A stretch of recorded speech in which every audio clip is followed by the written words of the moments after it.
friends.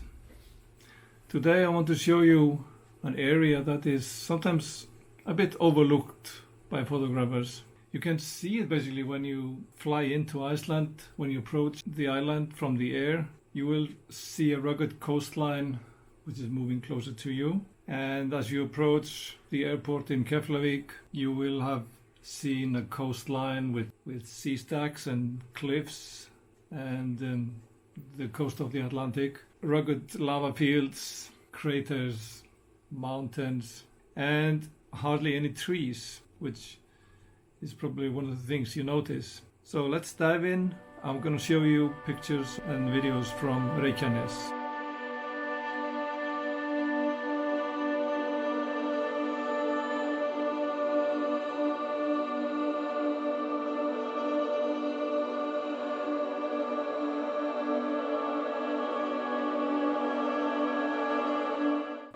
When you go to the coastline, it's only about 20 minutes, half an hour from the airport.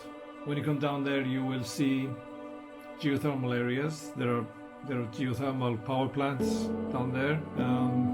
You will see a beautiful lighthouse, Reykjanes, which stands on a cliff close to the coastline near the Hnjúkur mountain.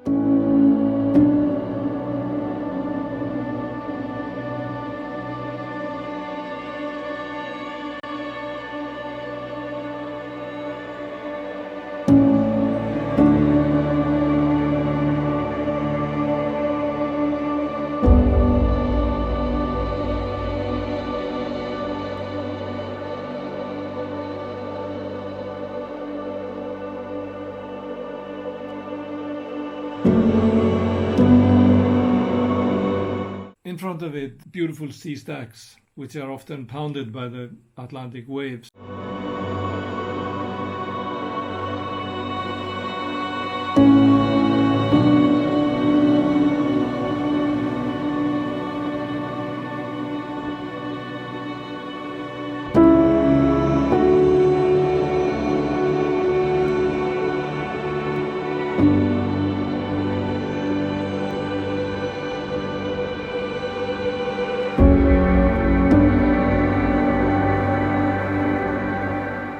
The Reykjanes peninsula is pretty much overlooked by many travelers, as when they land in Keflavik they take the beeline just straight to Reykjavik, to a hotel, or from there it's a golden circle, or maybe the south coast or Snæfellsnes, which are really beautiful places to see. The Reykjanes peninsula is actually a UNESCO Global Geopark, and within it you have many beautiful spots. You have the Atlantic Ridge comes up from the bottom of the Atlantic into Reykjanes, and it's separating two tectonic plates. It separates about this every year, like 2 centimeters.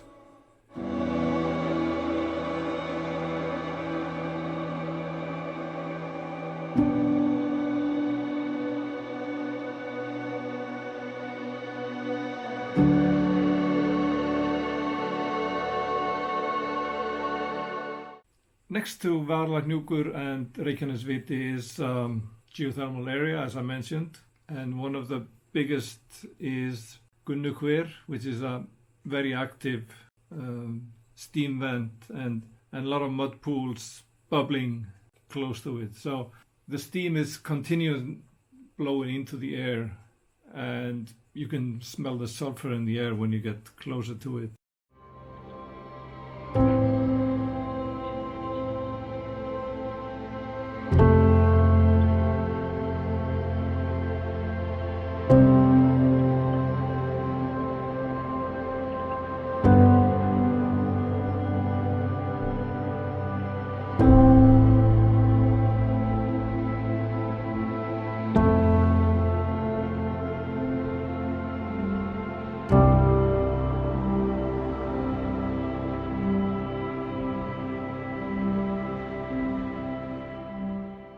When you go further east, away from Gunnukver, you will find Brimketill, which is kind of a natural pool on the edge of the Atlantic on the coast. It's basically carved into the rocks by the waves, and you can often see the waves crashing in there and splashing many meters up in the air. Sometimes you get a shower there even though you don't want to. Moving further east, you will drive through the town of Grindavik, and next to Grindavik is actually the Blue Lagoon, which most people have heard about and maybe visited.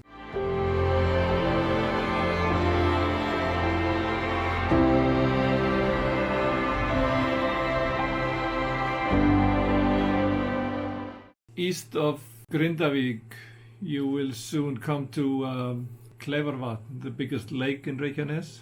It's actually a strange place because it's between two ridges, basically. It has no river running out of it on the surface, but underneath the surface, the water finds its way down to the coastline.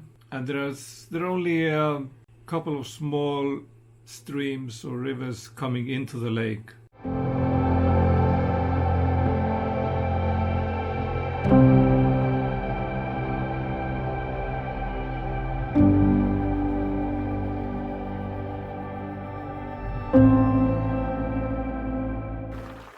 Next to the Keflavik lake is also a geothermal area, which is beautiful. It has colorful rocks and mud pots that are bubbling and a strong smell of sulfur. So that sulfur smell is probably one of the things you will remember quite well from Reykjanes.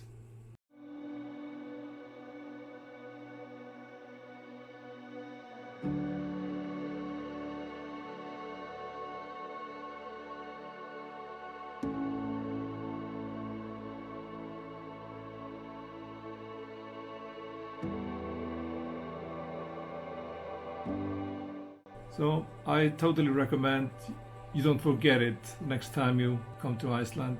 Check out Reykjanes before you go back home, or just even when you have landed. You can take the southern coast road through Reykjanes and start with that. Enjoy the show. Thank you.